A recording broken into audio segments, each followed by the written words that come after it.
In the spring of 1997, the four children of Walter and Cordelia Knott met in the replica of Independence Hall across Beach Boulevard from their theme park.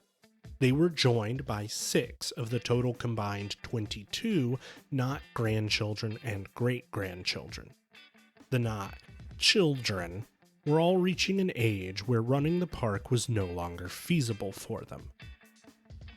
Virginia, now 84, was still working 3 days a week in the gift shop that had borne her name since the 1930s. Russell and Rachel, who both still helped out part-time, were 81 and 80 respectively. Marion, the one who had once had the most active role in the theme park business, was a sprightly 75, but her involvement in the park had faded over the course of the 1990s as the park's CEO, Terry Van Gorder, took on more and more of the day-to-day operations. Van Gorder was the only member of the 11-person board that was not a member of the family. And though it was his job to keep the family informed about the state of the theme park's business, any major decisions they made were out of his control. These meetings could result in disagreements, of course, but they were always majority rule and everyone got one vote. As Marion Knott later described it to the LA Times, quote, "We always left on good terms and had lunch together afterward. The rule was, we had equal votes, but if any one person felt very strongly against something, we would try not to do it." The existence of today's meeting was kept entirely private, as was the business they discussed, the idea of selling the family theme park.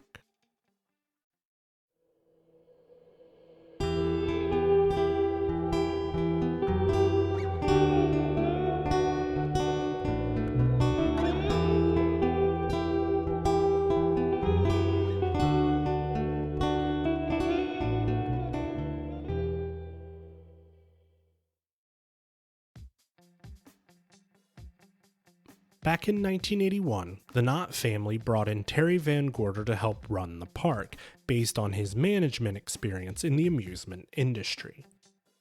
By 1984, following the success of Camp Snoopy, they gave him the authority to guide the park's development, with the family board of directors retaining oversight and final approval of major decisions.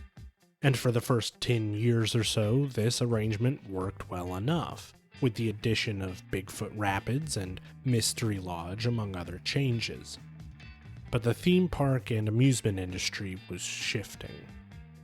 In 1990, Knott's Berry Farm ranked 3rd in attendance amongst all U.S. theme parks, behind 2 of industry behemoth Disney's 4 parks. By 1997, Knott's ranked 12th in the same measure. Part of this was due to expansion by the biggest players in the industry, Universal Studios and Disney. Both companies built studio-style theme parks in Florida at the end of the 1980s. Disney also opened parks near Tokyo and Paris, and in '97 was in the process of building an animal-themed park in Florida, due to open the following year. And it was only getting worse. Universal was also building a new gate at its Florida resort, Islands of Adventure. In less than a year, Disney would begin construction on their long-anticipated second gate in California, right up the road from Knott's. The number of U.S. parks from just these 2 competitors doubled from the end of the 1980s to the turn of the new millennium. But that was only a slice of the overall amusement industry. Another part of Knott's decline was due to the mergers and growing corporatization of other amusement and theme park companies. In 1989, Busch Gardens bought SeaWorld and all their existing parks. Both Six Flags and Premier Parks, which would merge in April of 1998, were increasing their market share, largely by acquiring regional parks and growing their business with the kind of investment only a national corporation could afford. An economic recession and decreasing tourism spending by consumers also didn't help. Those larger companies could withstand an economic slowdown better than the independent Knott's Berry Farm. They could close their most unprofitable park and use the tax write-off to supplement the others through the downturn. The Knotts only had the one park. If it closed, that was game over. A quick side note here, just to avoid potential confusion, Knott's really did only have one park. You may have heard of Knott's Camp Snoopy, located at Mall of America and designed by Robin Hall, and be wondering about that. Well, that was merely a licensing deal, hence we haven't talked about it and won't be mentioning it again after this. The Knott's company didn't own that park, Mall of America did, and licensed the Knott's name and, more importantly, the rights to use the Peanuts characters from Knott's. We might do a one-off episode on that park's history if there's ever any demand for it, but there are already other videos out there covering that park's history. So now, back to the Berry Farm. In 1995, in an effort to raise capital, the family sold off the Knott's Berry Farm food brand, which was operated by Smucker's until early 2024 when it was discontinued. The sale only delayed the inevitable. A proposed Knott's Japan went nowhere, as did Knott's properties in Missouri and Sacramento. By 1997, something needed to change if Knott's Berry Farm was going to stay open. When the family met in the replica Independence Hall that spring, selling the park outright wasn't a foregone conclusion. What went without debate is that the park needed financial backing, the kind that afforded building new attractions without putting the whole family's livelihood at risk. But companies with that kind of money would also want some measure of control over how that money was spent, meaning control over the park. At the end of the meeting, the family decided to seek potential partner companies, even if that meant selling the park. They reached out to Goldman Sachs that summer to broker a deal with interested companies. After receiving offers from dozens of interested parties, the family sorted through the offers. At the beginning of October, the family selected one of the companies and began hammering out the final deal. 3 weeks later, Cedar Fair bought Knott's Berry Farm outright for an estimated $300 million, with the Knott family directly receiving approximately $200 million of that, some of which was in company stock. The Knotts were now the single largest shareholder block in the company. Cedar Fair was yet another amusement park company buying up parks across the country. Their flagship property and half of their namesake was the roller coaster mecca of the Midwest, Cedar Point, located west of Cleveland on Lake Erie, near the town of Sandusky, Ohio. Cedar Fair also owned Valley Fair near Minneapolis, Dorney Park and Wildwater Kingdom near Allentown, Pennsylvania, and Worlds of Fun in Kansas City. All of these other parks were far enough north that they had to close for the winter. Knott's Berry Farm would be the company's first year-round park. The reasons for the match were fairly simple. The Knott family was attracted to the deal because Cedar Fair had a reputation for letting the parks they bought stay relatively independent and keep their identities, as opposed to companies like Six Flags who applied their branding to all the parks they bought. Cedar Fair, in addition to wanting a year-round park and a foothold in the lucrative Southern California market, liked that Knott's Berry Farm fit within the company's coaster-focused portfolio, already having 3 roller coasters and with plans proceeding to add a new, large wooden coaster that would spread across Grand Avenue and be visible from the highway. But the takeover wouldn't be as smooth as either party hoped when it came to longtime fans. The same year the park was sold, Knott's Berry Farm finally shuttered the Birdcage Theater Troupe, ending a 42-year run of consecutive shows.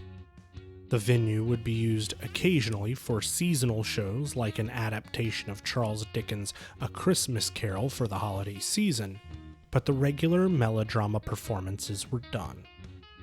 A second major change came the next year. As we noted before with the park's additions in the early 1990s, there was no room left to expand the park. So something old, perhaps something historic, was bound to be lost with any new additions.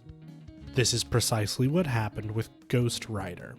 Even though the family had approved the ride's plan well before the sale, construction of the wooden coaster began under Cedar Fair's auspices. Its location meant the old Pan for Gold attraction was relocated, and the pit and tunnels Paul von Kleben sculpted for it way back in 1948, half a century ago, were repurposed for the coaster's queue.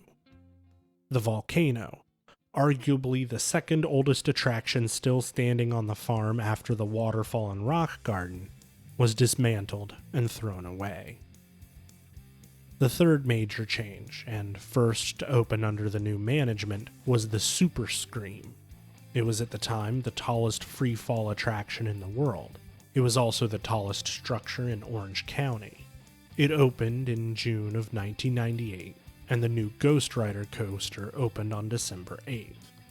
The same year, the classic steakhouse restaurant from 1946 closed, to reopen as Italian Restaurant Antipastas, with food that seems to have garnered lukewarm to negative reviews. The two new thrill rides did at least bring an uptick in year-on-year attendance, but the damage had been done.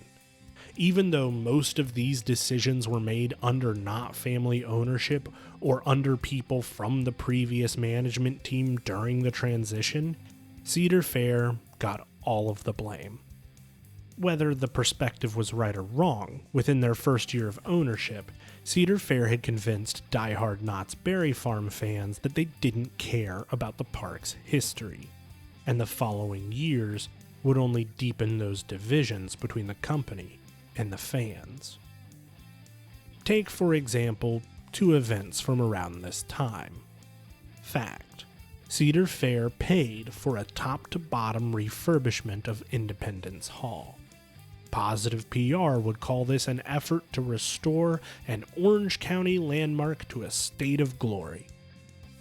A less charitable view would say this was a penny-pinching nod towards stewardship on an attraction that needed it less than most others, notably the Ghost Town buildings, and which, remember, was not actually located inside the theme park. Or consider the fact that Cedar Fair gave the majority of the park's historic materials collection to the Orange County Archives. The positive perspective is to say that this opened up much of the park's history to easier public access and appreciation. Indeed, this move helped make these videos infinitely easier to produce since the historic imagery is publicly and freely available to use with a simple attribution credit. We literally owe most of the images and video you've seen over the course of this entire series on the park's history to that one decision. We here at the Theme Park Archive are immensely grateful for this and wish more theme park companies would follow suit. But for fans predisposed to think the new company didn't care about the park's history, a more cynical view would be that this move freed up Cedar Fair from having to store and preserve these historic materials themselves, and shoved those costs on the local government and taxpayers. And the hits just kept coming.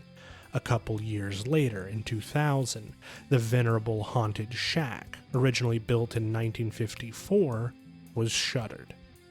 The historic attraction had also been notable for its service as a haunted house during the first year of the Halloween Haunt event and over the subsequent years of Knott's Scary Farm. It was replaced with Vertigo, a launched swing ride that lasted about a year before being dismantled because of safety concerns. The Sky Jump Parachutes ride closed in 1999, though the tower ride at its center, Sky Cabin, remained. Perilous Plunge, a shoot-the-chutes ride with minimal theming, replaced an off-the-shelf flat ride, a Matterhorn Himalaya, that had been in the park since 1976.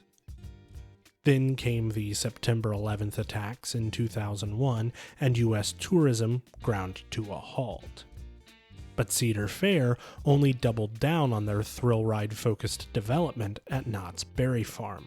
In late 2001, the problematic and costly Windjammer coaster was finally removed.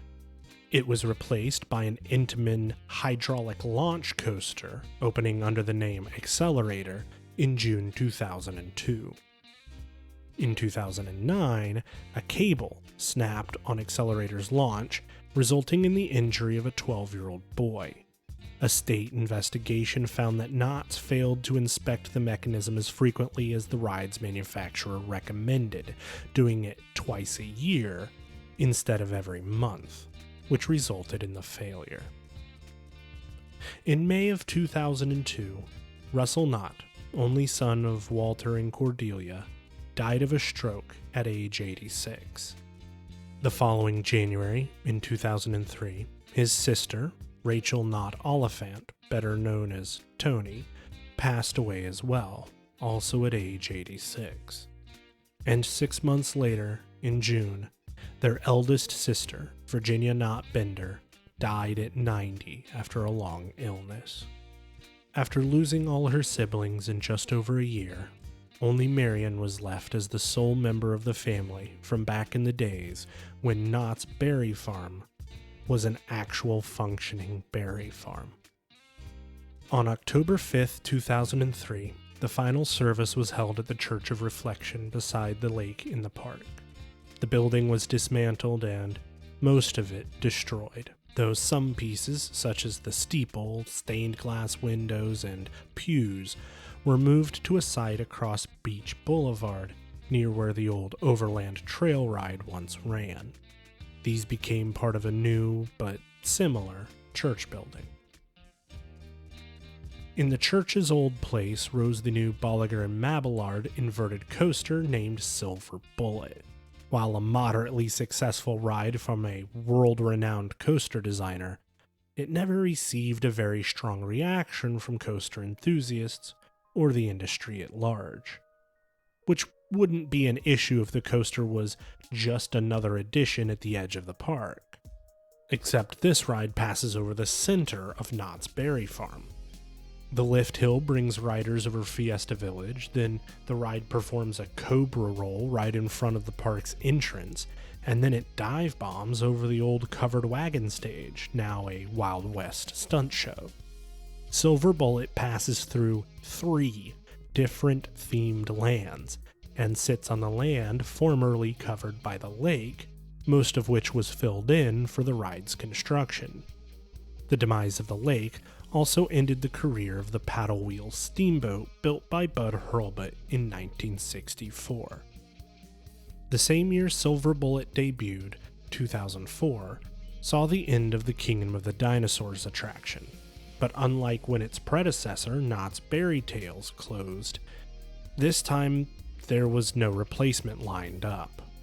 Instead, the show building sat empty and unused for almost a decade.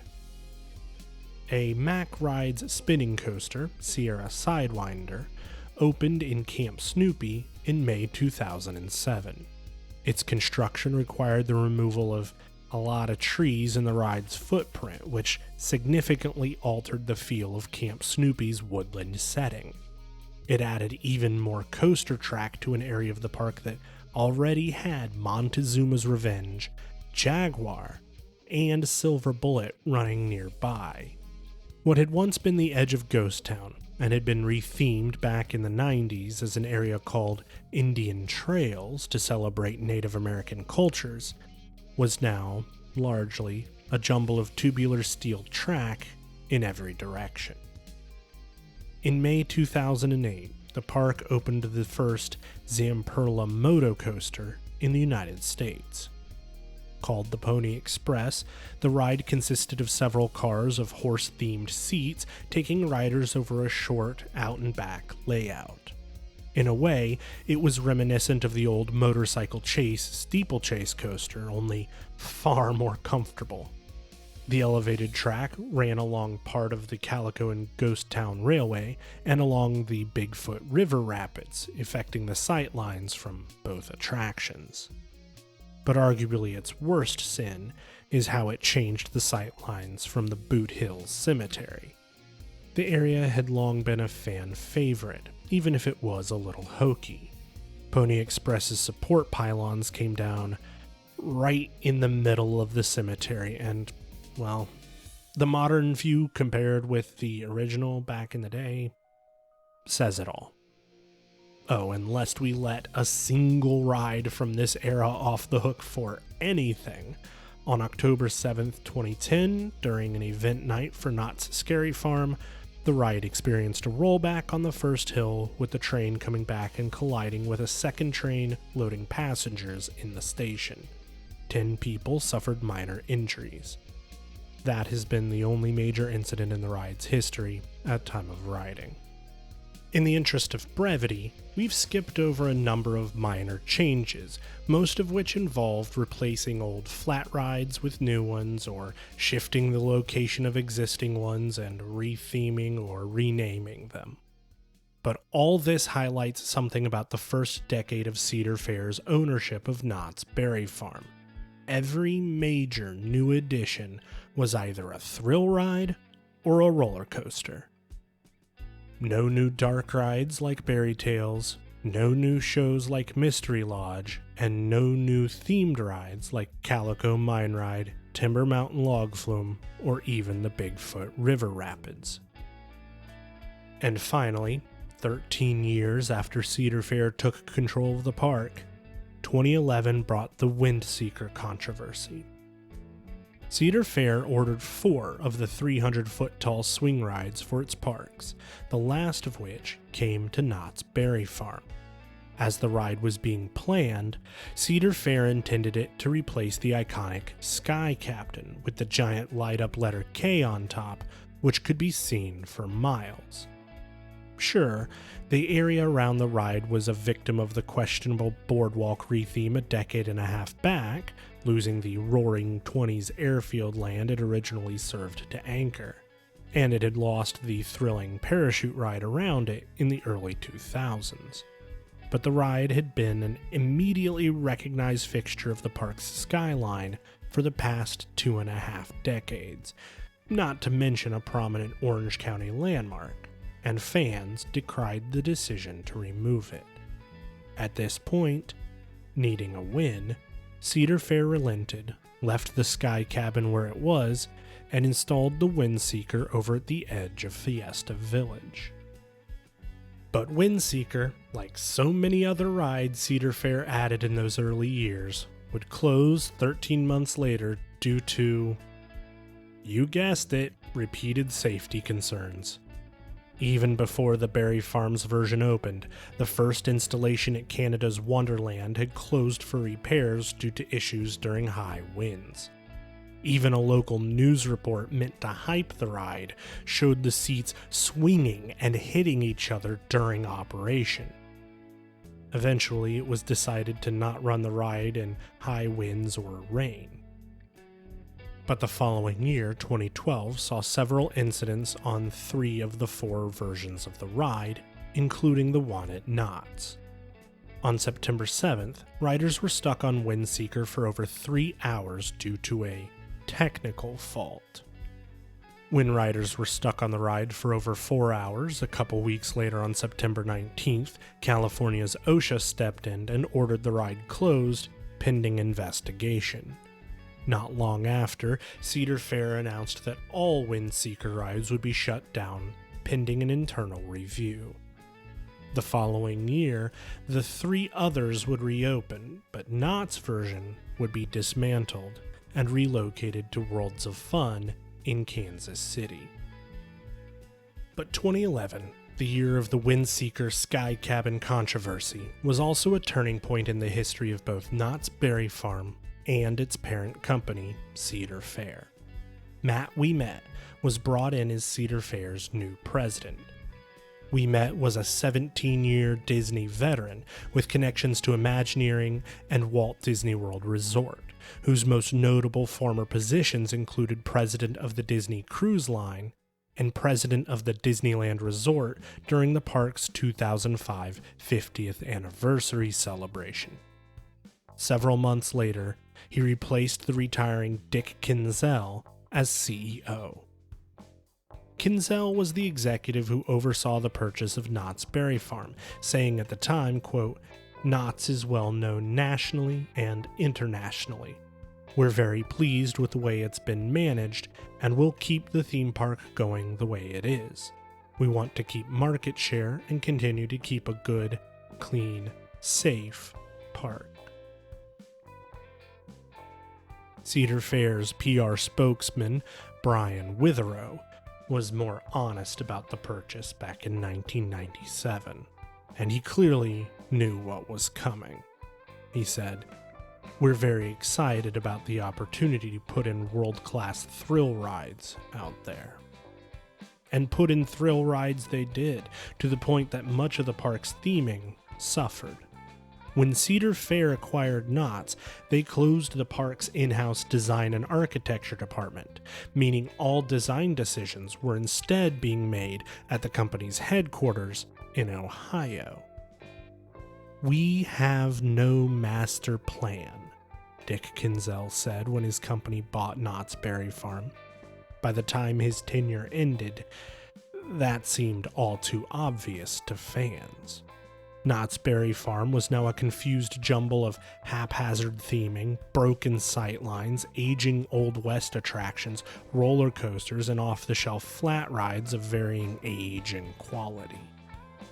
It remained to be seen how his replacement, Ouimet, would handle the park's development, but his experience with Disney at least gave fans some hope that more attention would be paid to the park's theming. Only time would tell.